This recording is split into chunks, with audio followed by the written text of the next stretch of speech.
টাকাগুলো দেবো না, তাতে টাকা দেন। এবা এখন অভাবের সময় হাতে টিয়া পয়সা কিছু নাই, টিয়া হাতে হলি পারে আমি যা দিয়ে আস মানে অত গরম হোক আমি কি তোমার টেমাই রাখামু? তোমার এই গান শুনতেছে আজকে 6 মাস হলো, এই গান বাদ দিয়ে বদল মতো আজকে টাকা দাও, না আলিবারে তোমার আজকে ঘটনা একটু ঘটে যাবে কই। না না না, মোর ভিডিও আজকে গুনমান না, আজকে টাকা দেয় নাকবো। কি হয়েছে আব্বা? হয়ে যে বাজান দোকানদার, ওই যে ওর দোকানে একটু বাহি কাছিলাম তো এটি আনে গেছে। এখন তো আবার বাজান টিয়া কোনে বামু, এজন্য আল্লাহ কাছাল পাইতেছে। এ ভাই কয়টা ভাই? এর ভাই আর কোয়েন না, আমার ছোট ভাইয়ের দোকানে 6 মাস হলো 400টা পাই গেছে, এইটা দেওয়ার নাম নাই। কি? এই মাত্র 400 টাকা নাকি আমার বাপকে অপমান করতে চান? এই না আমার টিহা, তুই মনে হয় আমার বাড়ি করার না ঢেই আছে।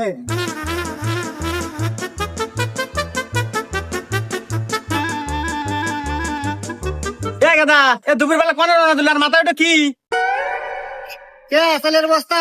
দেখো তো চালের বস্তা নিয়ে কোন যাস? ইয়াল্লা তোমার দোকান ভাই 400 টাকা, আমার টিয়া তোলা নেবো না, বাজার চাল বেচবেন নাকি? চাল বেচে আমার টিয়া তুলে নেবো।